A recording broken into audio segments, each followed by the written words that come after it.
예, 안녕하세요. 반갑습니다. 상상수월래 주식창 최영동 교수입니다. 반갑습니다. 자, 주식 연휴가 끝나고 나서 뭐 바람 잘 날 없는 것 같습니다. 시장 자체가.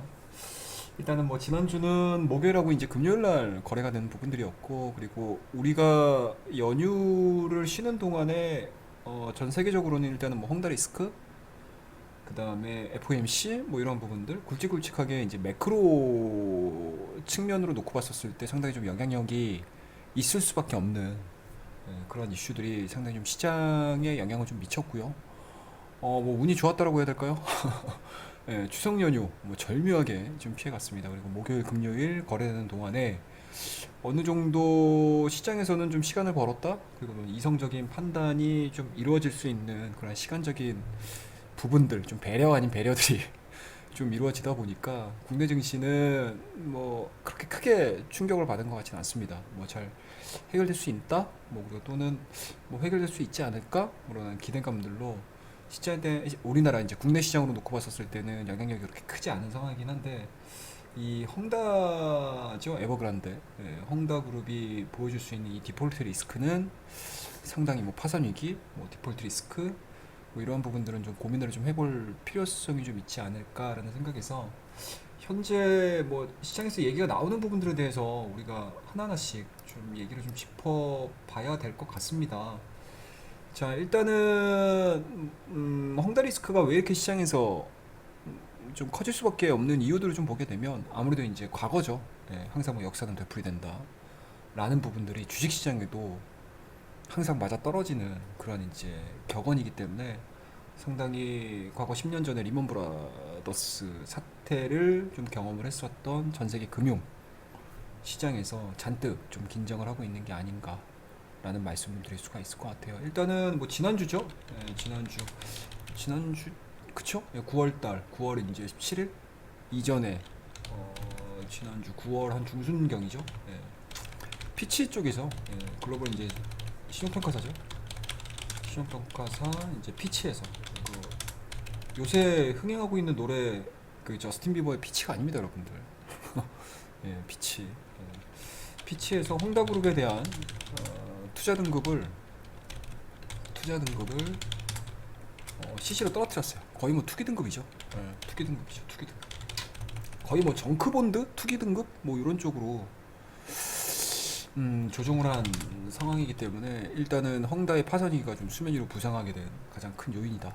가장 큰 이슈? 뭐 가장 큰 영향력이었다라고 보시면 좋을 것 같고요. 뭐 헝다그룹의 부채 위험 자체는 일단 뭐 1997년도 부동산으로 시작을 해가지고 사업 영역 자체를 뭐 금융이라든지 뭐 헬스케어라든지 뭐 심지어는 전기차까지 갔어. 그쵸? 전기차. 뭐 과도하게 확장을 했죠. 과도하게 확장을 하는 가운데 정부의 이제 부동산 규제 정책이라든지 뭐 금융 긴축으로 인해서 유동성 위기가 좀 확대된 그런 측면들이 없잖아 있습니다.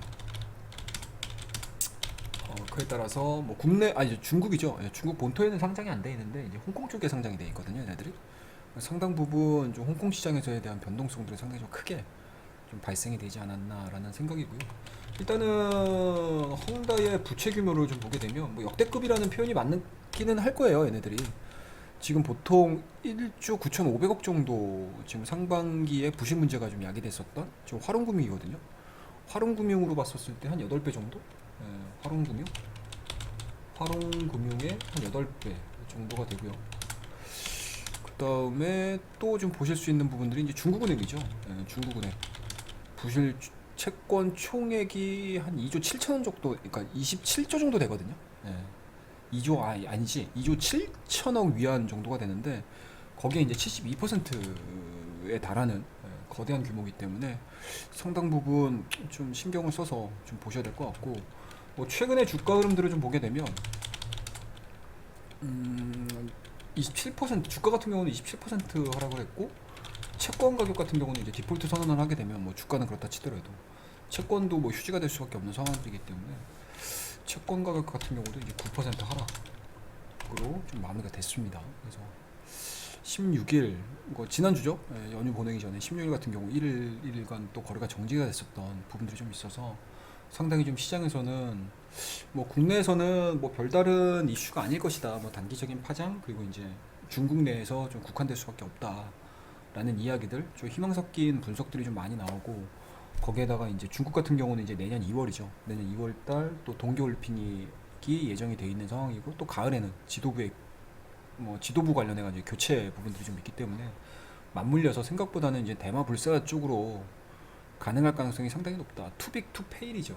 예, 대마 불사 쪽으로 갈 수 있다라고 얘기를 하고 있는데, 저는 개인적으로는 이 부분들은 좀 시간을 좀 두고 좀 체크를 좀 해야 될 것 같습니다. 일단은 뭐 기본적으로 거대한 이제 좀 거대하죠. 이 물량 자체가 거대한 이제 크레딧 위험 쪽으로 좀 가고 있는 상황들이기 때문에, 크레딧 위험 쪽으로 좀 가고 있는 상황들이기 때문에 실질적으로는 이 부분들이, 그러니까 헝다 쪽에서에 대한 문제가 아니고, 저는 개인적으로는 이게 전염이거든요. 전염. 경제라는 거는 이제 어느 하나의 이슈들만을 가지고 진행이 되는 것이 아니고, 얽히고 설켜 있는 상황이고요. 쉽게 얘기해서 이 정도의 부동산 규모가, 부동산 기업 자체가 뭐 파산 쪽으로 넘어간다고 하게 되면 이 부분들이 이제 금융으로 넘어갈 거고요. 또 금융으로 넘어가게 되면 또 실질적으로 실물 경기에 미칠 거고, 실물 경기가 또 악화 쪽으로 넘어가게 되면은 아시아 증시에 들어올 수 있는, 그러니까 이머징 마켓에 들어올 수 있는 글로벌 자금 자체가 떨어질 것이고, 그리고 기본적으로 채권에 대한 전반적인, 그러니까 아시아 증시에 영향을 미칠 수 있는 채권 시장, 그러니까 자금 조달을 할 수 있는 대표적인 시장이 사실은 채권 시장이거든요. 이 채권 시장에서 또 금리가 올라가게 되면 각각의 기업들은 또 뭐라고 해야 될까, 금융 비용 자체가 좀 올라갈 수밖에 없는 상황이잖아요. 그럼 금융 비용 자체가 또 올라가게 되면 또 가격으로 전가가 될 거고요. 가격으로 또 전가가 되게 되면 이게 또 소비로 넘어가는 그러한 상황이 예상이 되고 있는 상황들이기 때문에, 실질적으로 이 전염이라는 부분들이 저는 개인적으로는 가장 좀 큰 걱정이다 라고 좀 말씀을 드릴 수가 있을 것 같습니다. 근데 이제 시장에서 한간에서 어느 정도로 예상을 하고 있는지에 대해서 좀 얘기를 좀 해드려야 될 것 같은데, 일단은 계획부도죠. 계획부도. 계획부도. 그러니까 물론 이제 뭐 앞서서도 말씀 좀 드리긴 했지만, 너무 이렇게 좀 연계되는 이야기들을 좀 많이 해드려서 이렇게 되는 거 아니야? 큰일 나는 거 아니야? 라고 생각을 하시겠지만, 일단은 리먼 쪽과 리먼 브라더스와 그러니까 근본적인 차이점은 한 두 가지 정도로 좀 볼 수가 있을 것 같아요. 일단은 첫 번째로는 이 리만 사태는 사실은 금융회사에 가깝잖아요. 얘네들. 금융회사에 가깝고, 그 다음에 이 헝다 같은 경우는 실질적으로 진짜 오리지널 부동산 업체이기 때문에 사실은 비교할 수 있는 뭐 상황들은 아니다. 그리고 리먼과 헝다의 뭐 부채 규모를 놓고 봤었을 때는 상당히 좀 적은 상황이기 때문에, 뭐 단순 비교를 했었을 때 리먼과 헝다를 100% 이꼴 관계로 놓고는 좀 보기에는 좀 쉽지 않다라는 거 정도. 그 다음에 이 리먼 같은 경우는 뭐 자유경제주의인가요? 예.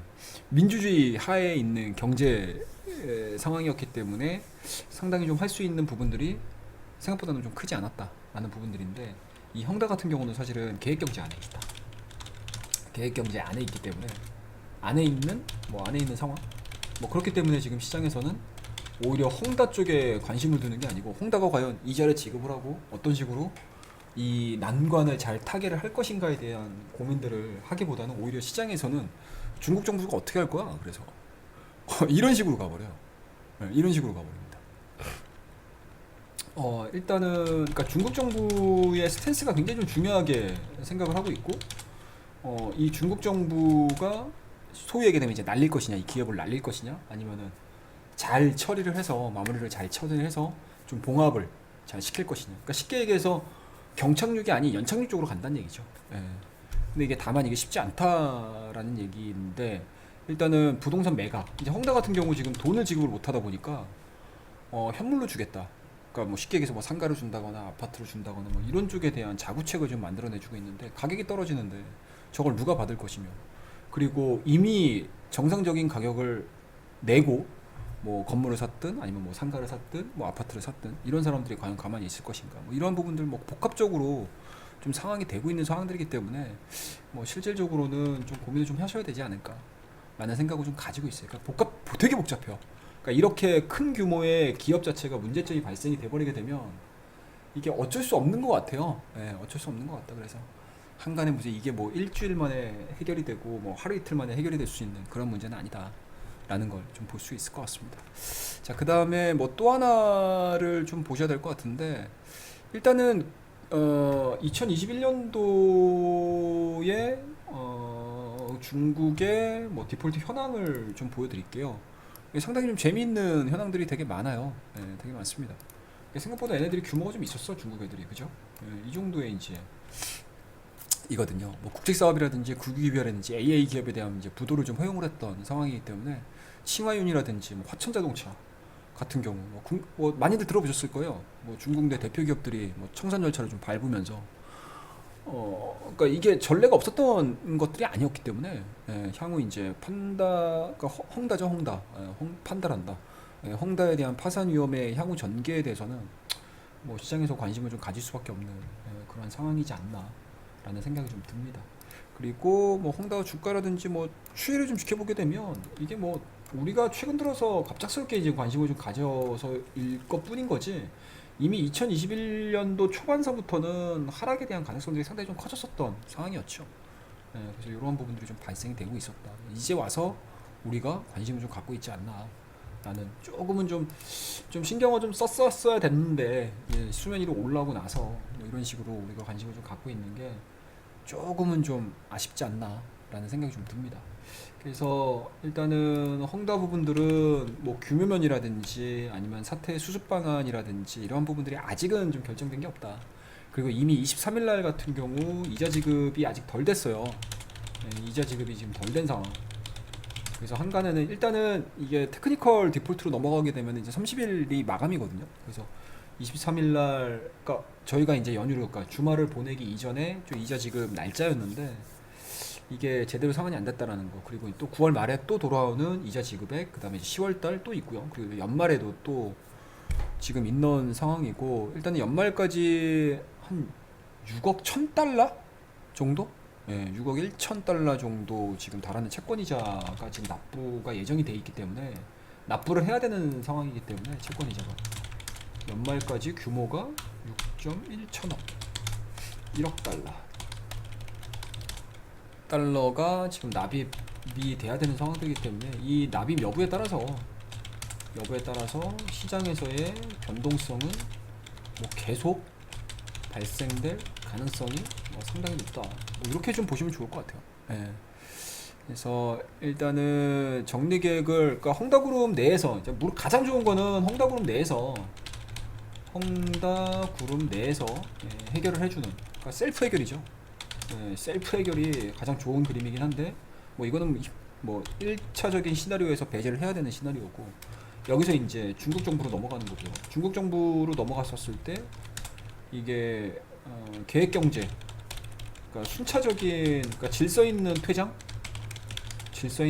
뭐 이런 쪽으로 그룹 정리 계획 뭐 이런 부분들이 좀 기대를 해볼 수가 있는 상황들이긴 한데, 일단은 디폴트 위험 자체가 발생이 된 상황들이기 때문에 위험이 발생이 된 상황이기 때문에 우리는 연말까지 이자 지급일과 관련해서 참 남의 나라까지 걱정을 해야 되니 참 걱정입니다. 그죠? 최근 물론 주식을 하게 되면 글로벌리하게 우리가 사고로 좀 확장을 해야 될 필요성이 좀 있기는 한데, 항상 이런 일들이 한 번씩 터질 때마다 진짜 추억들이 막 되살아납니다. 죽고 싶었던 추억들. 하지만 우리가 어떤 민족입니까, 여러분들? 이러한 모든 금융위기를 다 이겨내고 이만큼의 경제 부양을 일으켰던 나라기 때문에 이번에도 잘 헤쳐나가리라 생각이 좀 들고요. 다른 국가들에 비해서 충분히 뭐 현금 여력이라든지, 물론 이 자산의 버블은 좀 있어요.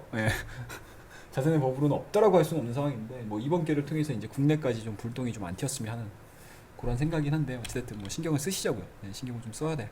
그런 상황이다라고 좀 좋을 것 같습니다. 일단은 뭐 연말까지 채권이자 지급 예정일이 계속 잡혀 있는 상황들이기 때문에 뭐 이때까지는 4분기까지는 그러니까 연말 뭐 4분기 뭐 12월까지는 좀 신경 쓸 만한 이슈다, 이벤트다 정도로 우리가 충분히 좀 고민을 하면서 좀 진행을 하셔야 될 이슈가 아닌가라는 생각이 좀 듭니다. 그래서 뭐 많은 뭐 헝다 관련해 가지고 이야기들을 좀 많이 들으셨을 거예요. 뭐 규모도 그렇고, 뭐 헝다가 뭐 이제 에버그란데다 뭐 이런 얘기서부터 해서, 그 다음에 헝다가 뭐 축구팀을 뭐 광저우로 인수를 해가지고 뭐 아시아 챔피언 리그까지 뭐 1등을 했다 뭐 이런 과거들 다 때려치고요. 다 때려치고 이것만 보시자고, 이거가 이런 식으로 앞으로 스토리 자체가 어떻게 흘러가느냐에 따라서 국내 증시에 대한 변동성 부분들은 충분히 엮일 수 있다라는 거. 그 다음에 뭐 한간에는 이제 부동산 시장에 대한 이야기들도 좀 많아요. 뭐 이제 외국인들 특히 이제 국내에 들어와 있는 부동산 자금 뭐 이러한 자금들이 좀 빠져나갈 수 있다라는 부분들. 오히려 중국 내 부동산 시장 자체가 좀 어렵기 때문에 오히려 해외 부동산 시장에 대한 뭐 투자가 좀 더 늘어날 것이다. 뭐 이런 얘기들을 좀 하는데 이거는 좀 지켜봐야 될 것 같습니다. 뭐 개인적으로는 두 번째 시나리오는 약간은 조금 저는 개인적으로는 좀 너무 이제 행복 회로들을 돌리는 게 아닌가라는 생각이 좀 들어요. 그래서 이런 부분들은 뭐 계속 고민을 하면서 지켜보셔야 될 것 같고. 자, 그러면 이런 상황에서 이제 국내에서는 이제 어떠한 종목군들을 좀 봐야 될 것이냐. 이 부분들이 뭐 상당히 좀 고민이실 거예요. 고민이실 텐데 제가 다음 주에 좀 관심을 좀 갖고 있는 종목은 여전히 뭐 미디어 콘텐츠입니다. 리오프닝과 관련된 미디어 콘텐츠. 다음 주 뭐 관심 종목으로 좀 놓고 보자라고 하게 되면 뭐 여전히 뭐 2차전지는 좀 선별적으로 좀 올라가고 있는 상황들이기 때문에 2차전지를 뭐 여기 이 시점에서 2차전지를 뭐 분석을 하고 얘기를 하는 것도 너무 늦다 라는 생각이 좀 들고 뭐 앞서서 말씀드렸지만 계속 지금 미래에 발생시킬 수 있는 뭔가 이제 기업의 이익 부분들, 이익단들을 계속 끌어오면서 지금 주가를 좀 끌어올리는 상황들이고, 그리고 증설 이슈라든지 아니면 공급 이슈라든지 이런 부분들을 가지고 계속 지금 변동성이 좀 일어나고 있는 상황들이기 때문에 사실은 지금은 2차전지를 공부해야 될 때는 이미 늦었다. 저는 개인적으로 생각을 하고요. 각자가 좀 공부를 좀 하셨으면 좋겠고, 제가 나중에 한 번쯤 공개 방송이라든지 이런 것들을 좀 하게 되면 2차전지에 대한 이야기들은 조금 더 자세하게 좀 해드리도록 하겠습니다. 근데 이제 매매라는 관점으로 놓고 봤었을 때 2차전지를 지금 시점에서 이 종목 사겠습니다 라고 하기에는 좀 부담스러워요. 예, 좀 부담스럽다 라고 말씀 좀 드릴 수가 있을 것 같고요. 다만 이제 이 이후에 그러니까 2차전지는 기본적으로 세팅값이에요. 시장에서 2차전지는 기본적으로 세팅값이 될 수밖에 없다. 그러니까 그만큼 시장에 대한 리스크 자체가 커져버리게 되면, 그리고 시장에서 뭐 이렇다 할 종목군들을 살 수 있는 그런 모멘텀이라든지 성장성이 나오지 않는 섹터들이 지금 거의 대다수잖아요. 뭐 건설도 마찬가지고 뭐 산업재들 전반적으로 그렇고, 지금 산업재 같은 경우는 지금 중국에 다 물려 있다고. 지금 중국 쪽에서 부동산 경기 제대로 안 돌아. 그리고 건설도 안 돌아가. 제조업도 잘 안 돌아가. 이래버리게 되면은 뭐 국내 뭐 철강업 쪽이라든지 뭐 화학업 쪽이라든지 뭐 은행업 쪽도 마찬가지일 거고요. 뭐 아무래도 이제 금융 리스크가 불거질 수밖에 없는 상황들이기 때문에, 그리고 금리가 올라가고 있는 상황들이기 때문에 좀 쉽지 않다 라고 보시면 좋을 것 같고, 화학업종, 철강업종, 거기다가 또 건설업종들 같은 경우도 생각보다 또 재미가 없는 상황이고 쉽지 않은 상황이고, 뭐 그렇다라고 하면은 뭐 2차전지 말고는 딱히 떠오를 게 없다는 얘기죠, 시장에서.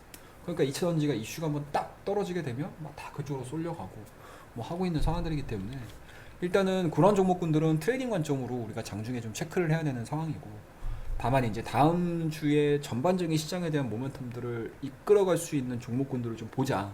그러니까 가격적인 메리트도 분명히 있고, 그리고 조정에 대한 리스크도 줄어들고, 대신 그러니까 쉽게 얘기해서 하이 리턴 하이 리스크 쪽으로 가는 게 아니고 하이 리턴 로우 리스크 쪽으로 갔었을 때 우리가 다음 주에 관심 종목을 좀 가질 수 있는 부분들은, 일단은 기본적으로 리오프닝 종목군들이 가장 핫할 것 같아요, 개인적으로는요.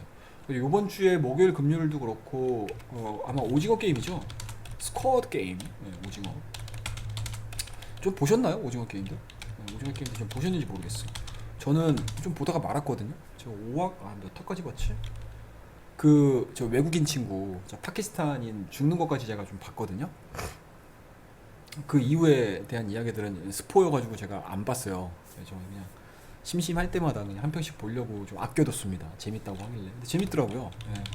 저도 드라마를 막 이렇게 열광적으로 시청을 하고 뭐 기다렸다가 보고 막 이런 사람이 아니어서, 영화도 마찬가지죠. 이런 이제 미디어에 대한 부분들에 대해서 그렇게 크게 관심이 없는 사람이어서 좀 안 보는데, 오징어 게임은 조금 좀 빠져들게 하더라고요. DP도 마찬가지고. DP도 마찬가지고. 그래서 DP에 이은 뭐 DP와 오징어 게임에 대한 성장성? 그러니까 쉽게 얘기해서 넷플릭스죠. 넷플릭스라든지 뭐 왓챠라든지 뭐 디즈니 플러스라든지 뭐 우리나라로 또 보게 되면 이제 티빙이라든지 이런 쪽에 대한 콘텐츠 공급 회사들, 그러니까 제작사죠, 제작사. 콘텐츠 제작사들에 대한 기업에 대한 성장성 부분들이 계속적으로 좀 부각이 될 것 같아요.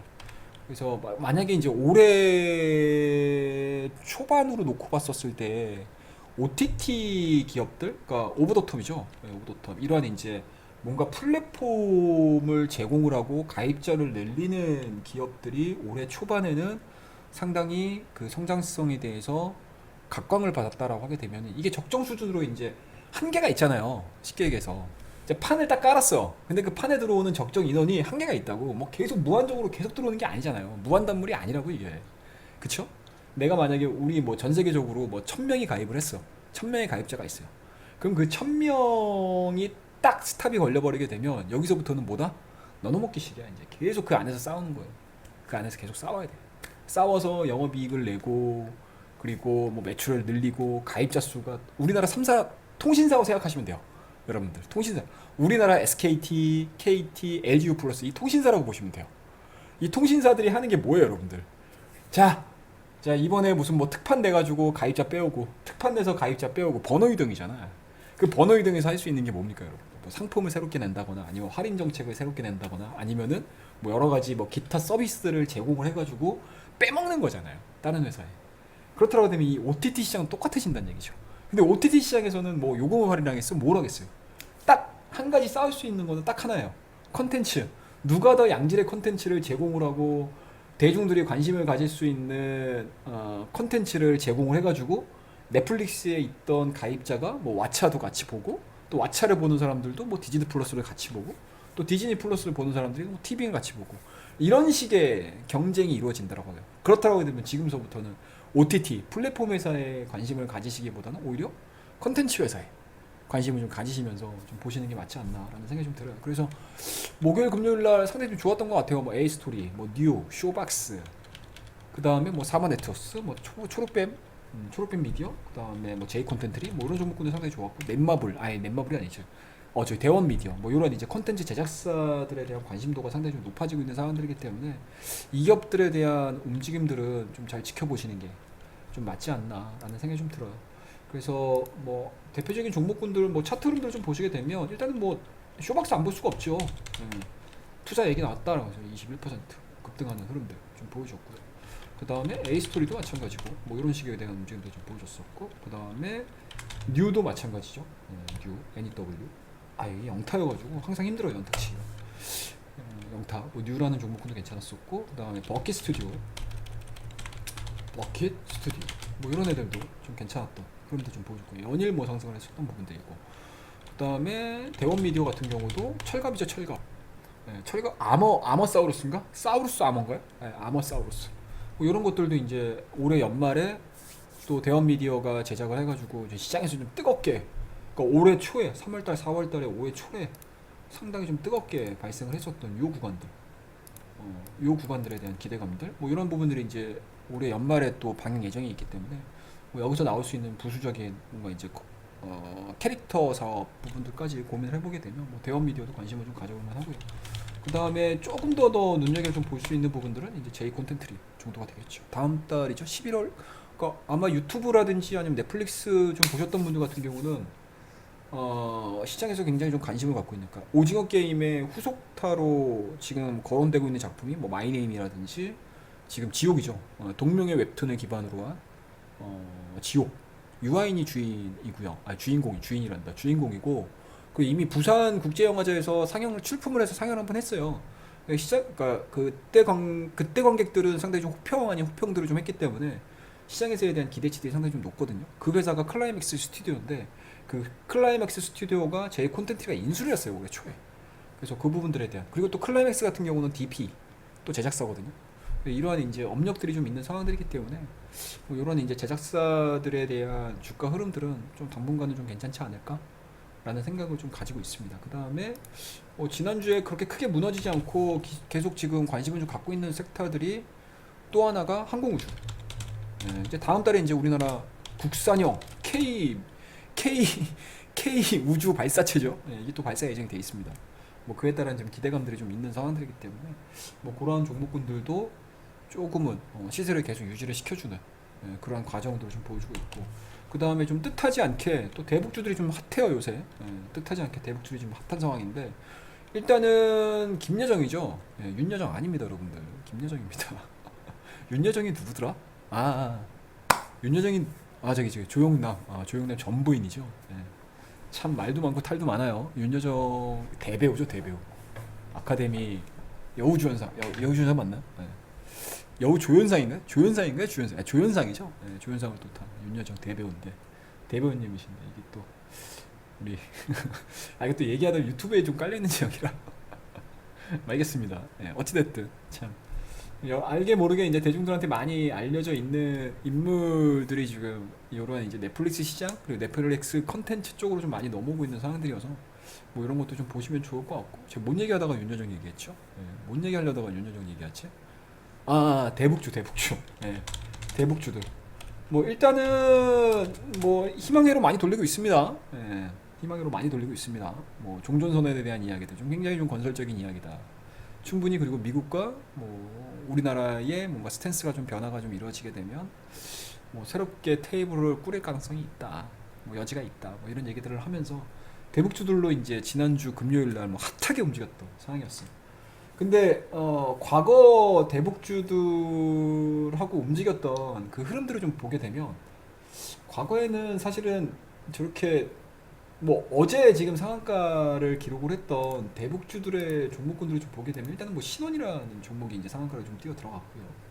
그 다음에 뭐 철도 쪽 관련해가지고 뭐 대아티아이라든지 뭐 현대 로템이라든지 이런 것도 괜찮았었고 재롱전기도 마찬가지고요.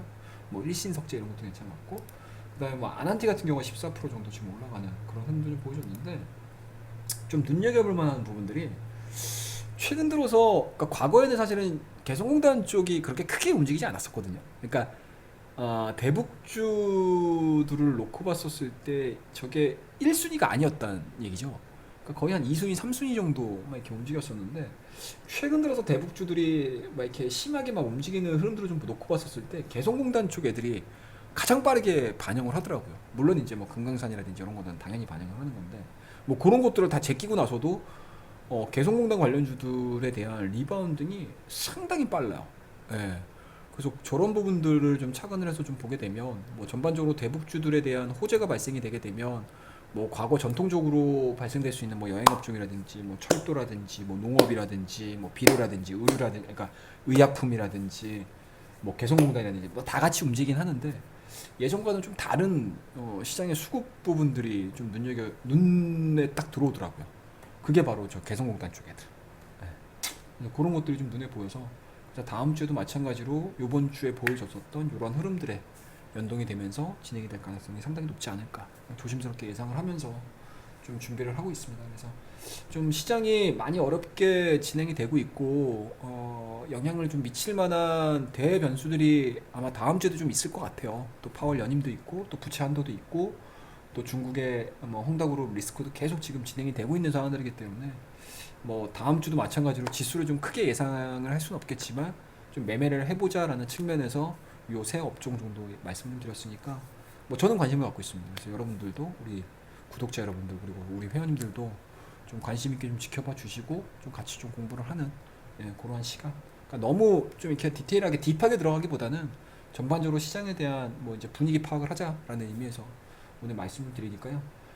끝까지 관심 있게 지켜봐 주시고 오늘은 이 정도에서 마무리 짓도록 하겠습니다. 감사합니다. 다음 시간에 뵙도록 하겠습니다. 감사합니다.